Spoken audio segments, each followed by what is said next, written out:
Well, let's go to Chris Davies from Port Adelaide Bix. Looking forward to this. They had a bit of a pick swap today. They had their first training session. Always exciting time of the year. Yes, indeed. As you said, you couldn't have said it better myself. Chris, welcome to the show. Mark, Stephen, how are you both? Very well. Now, you've had a busy day. You mentioned we'll talk about training in a second, but first of all, you did a draft pick swap with the Brisbane Lions. Can you just explain the reasoning behind that swap, which effectively sees you get pick 16 this year and you give up your first round pick next year, along with another, well, I guess a lot of other exchanges of picks along the way. What was the real background behind it? Yeah, realistically, it was to get another pick in the first round of this year's draft. Obviously, looking at next year's, there's a whole heap of players in that who are already tied to clubs either through the AFL's NGA program or father-son. We've got two of those ourselves with Taj Schofield coming through and also Lockie Jones. So those guys will be available to us next year.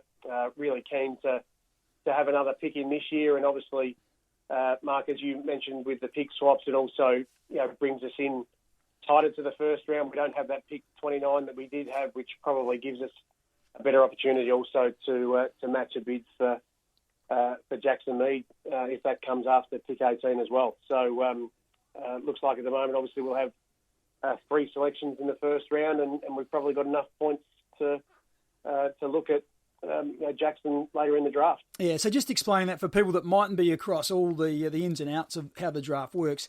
You'll get 3 first-round picks basically before anyone bids on Jackson, and then you'll use all those other points to get Jackson. So effectively 3 first-round picks and Jackson Mead, as opposed to potentially 2 first-rounders and then having to use pick 29 to get Jackson. Is that correct?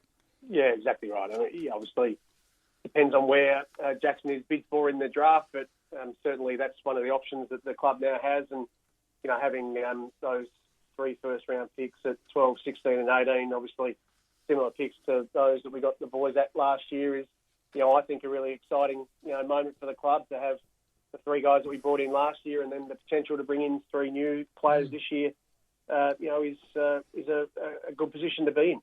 Solid and strong strategy, no question. We got about 3 texts along this line on the Mylan Office Furniture text line. Could you ask Chris Davies, could the Power make a similar move to 2018, bundle picks to move into the top 10? So say you give up 16 and 18, or a 12 and an 18, and get in under 10. That's not on the radar, CD?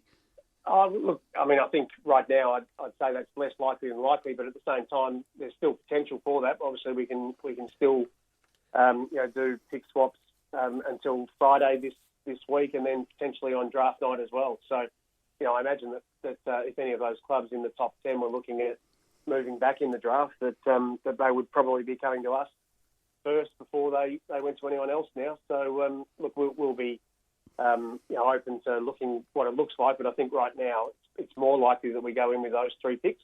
But I guess time will tell. Group's fit and healthy. They're back today, CD? They were, and it was great to see the older guys. Obviously, the younger guys have been training for a couple of weeks now, but having the likes of Robbie Gray and Watsy and Charlie Dixon, obviously looking better now than what they did at the end of last year is a fantastic thing to start seeing these guys come back in good nick. As you mentioned, some of the younger guys have certainly taken some steps forward as well. It's great to see Zach Butters leading the running now. We've had Tobin Cox who's come back, obviously seeing opportunity. So it's a great time of the year. Everyone feels like they're running on top of the ground, and everyone's looking as well as they ever have, aren't they? Indeed. Apart from me, probably. Yeah, and me. All of us. You mentioned Charlie Dixon. We know that Travis Boak quite often has been able to travel to the US, do some really diverse training over there and come back in unbelievable nick. I know that Charlie went and partook in a little bit of that training. Have you spoken to him? Have you seen anything noticeable effects of that? No, I mean, Charlie's looking outstanding. He's probably slimmed down a bit, Mark, to be honest. We had Charlie went across, Carl Amon went across, Ollie Wines went across for a period of time as well. So it's great to see someone like Trav who's, expanding, throughout our group, his professional sort of nature, and to see those guys, being willing to get over there and do the right things has been great. So Charlie's come back. He's, as I say, he's in better nick than he was this time last year. And you remember, the the issues that he had last year were pretty significant from an injury perspective. So to have him up and ready, if we can get him back to the form of a couple of years ago, he'll certainly make us better. So as I mentioned, to see someone like Robbie Gray who's moving a bit more freely than he has for probably the last 2 years is a great sign early on as well. You have holding your breath competitions down there at Port CD. There's a few people, don't worry, that we'll make sure that they're holding their breath, hoping that these guys will get through pre-season and get the right amount of work in. Don't worry about that. Good work. What's the message? What's the new 2020 mantra with the coaches? What are you working on? What needs to get better? From your reviews last year, what's the focus? Yeah, look, forward half efficiency is somewhere that we can't hide from. I mean, I think at the end of the day, we had the biggest differential of inside 50s inside the comp. We had the best differential of inside 50s against in the comp. I think we're number one or pretty close to it in clearances. So, there's no doubt that our forward half efficiency has to get better for the club to get better. And I know that's been a message that Ken has given to the group as a whole. It's clearly an area that we need to get better at. Coaching staff-wise, I know all the same coaches are there. Are they all got the same jobs as last year? Yeah, they do. We are adding Jeff Morris, who's coming in after spending the last 10 years or so at Hawthorn. So Jeff, after the national draft, he's at Hawthorn still. So he'll come and add to our development coaching group. Someone who, as you guys would know, is a fantastic footy person. Always sees the best in players, and I'm really looking forward to seeing what he's got to add. He's got a passion for coaching that I think we'll be able to benefit off. So he comes in after the national draft. 150th year has started, CD. Hope it's a ripper for you guys. Thanks as always for your time.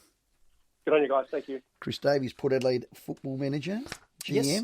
And just exciting. I love this time manoeuvring themselves quite smartly, I would say.